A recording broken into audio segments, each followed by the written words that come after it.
Everybody,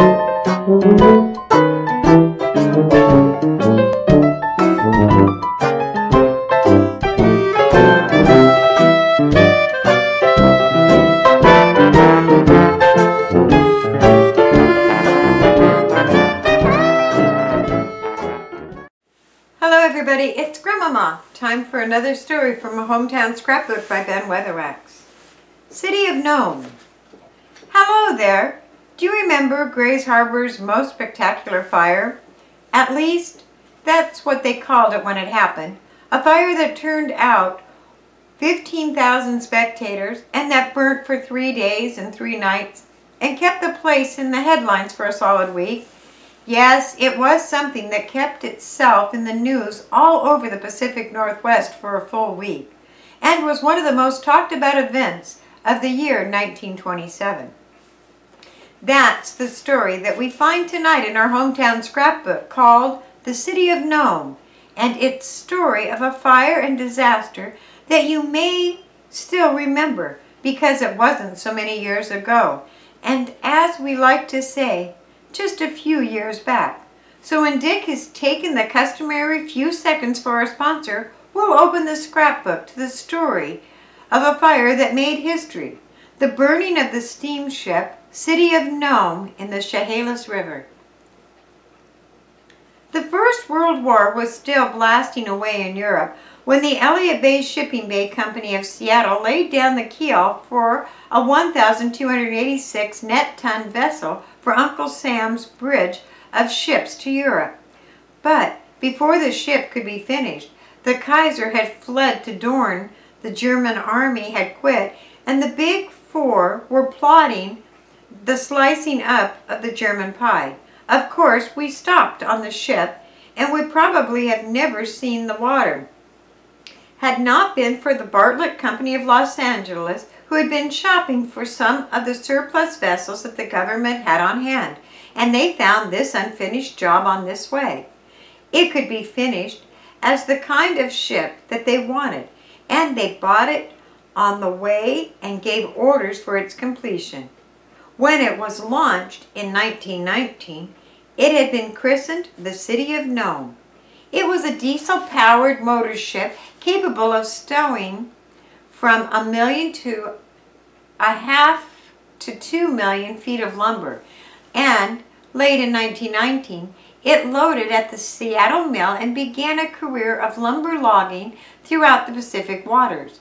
It made one of the first trips to Chile and had motor trouble, drifted off in the coast of South America for 5 months, while it was reported lost in shipping circles. The crew was on short rations and the ship was badly mauled by the sea before it was sighted and taken into tow by another vessel. It had other bits of bad luck in gaining the reputation of being a jinx ship. Then in December of 1926, after lying idle for a year in Puget Sound, it went into service again to carry lumber. It was dispatched to Grays Harbor to pick up a load of fir and cedar for shipment to Australia. When it crossed the Grays Harbor Bar, inbound for berthing in the City of Nome was just another ship at the time when Grays Harbor was clearing better than a ship every day of the week and month. The mills were cutting cargo as fast as their saws would slice the fresh fir timber, and it was going into the holds of vessels for transit to all parts of the world. The City of Nome was to deliver its cargo to Adelaide, Australia, and it took 1,700,000 feet of lumber. The ship was stowed and the hatches battened on January 3, 1927, after a Christmas layover in port, and the City of Nome was ready to sail. There was a matter of refueling. The tanks of the vessel were down, and it would make a last stop after it had been loaded to fill its fuel tanks at the Standard Oil Company dock on the Chehalis River in Aberdeen. It tied up to the dock about 10 o'clock that morning, and the diesel fuel began to flow into the fuel storage. Captain Wigston was impatient to be underway, and he kept going to the bridge to look down at the fueling proceedings. And when he went back to the bridge after his lunch, it was apparent that the ship was fueled and ready to depart.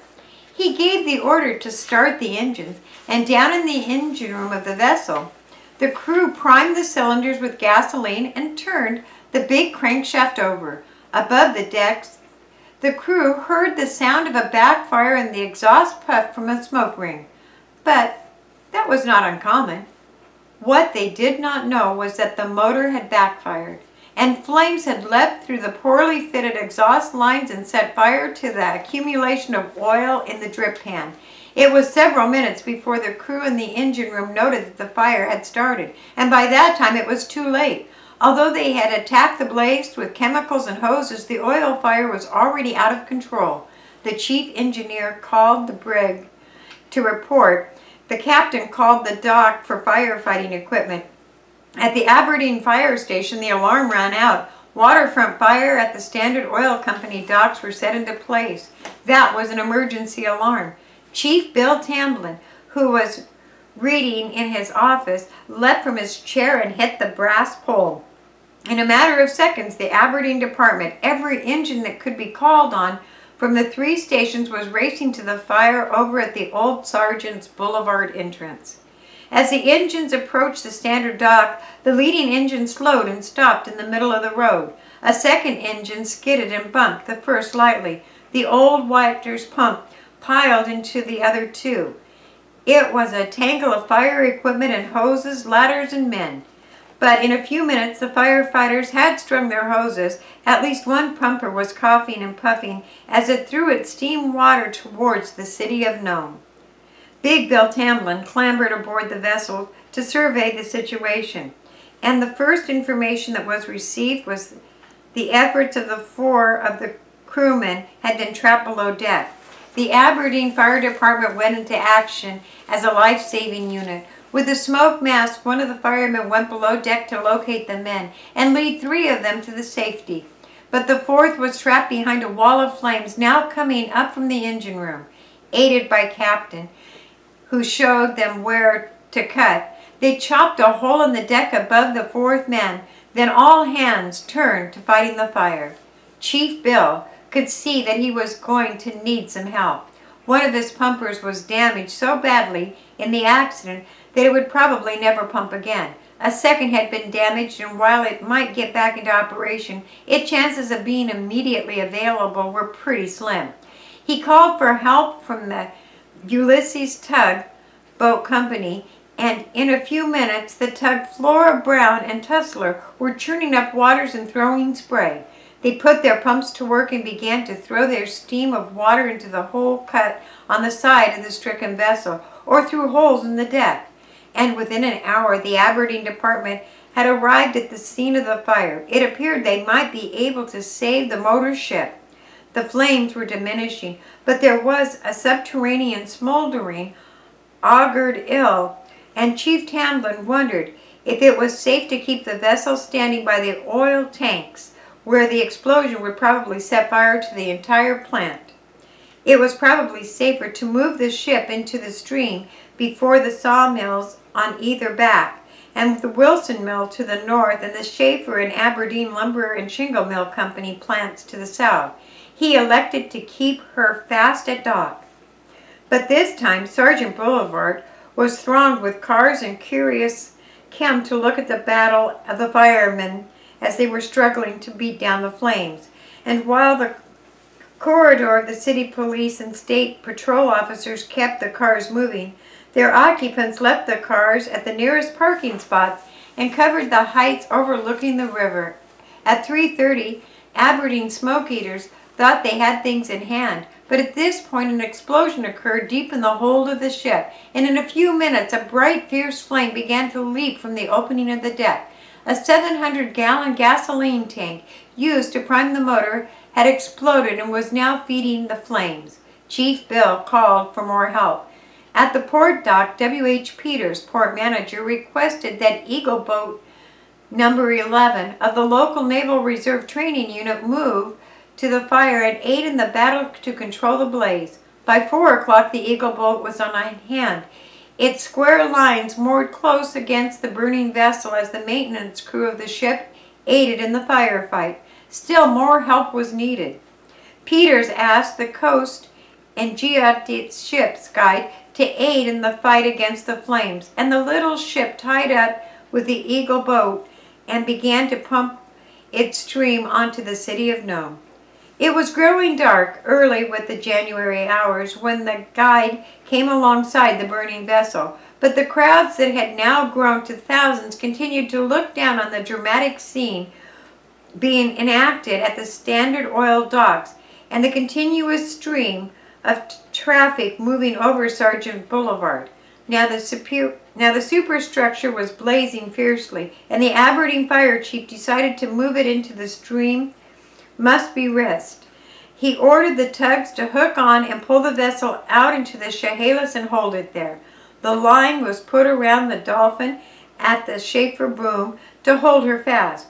The tug Tai was now on hand and added her 2 steamers of water to the fight, with the fire now roaring high into the night sky. The captains of the tug anticipated an explosion of the fuel tanks or the vessel's boiler at any moment. They withdrew from side of the burning vessel and, standing off a distance of 50 yards, drenched the city of Nome in spray. About 8 o'clock, her fuel tanks exploded with dull booms, blowing holes in the stern, but not damaging the tug surrounding it. However, now the burning oil jetted out onto the surface of the water. The ship was ringed by fire. Quick action of the crew of the tug Flora Brown brought the stirring of the boomsticks to throw around the ship, and the burning oil that now made the entire river bend as light as day, confined to an area inside the floating logs.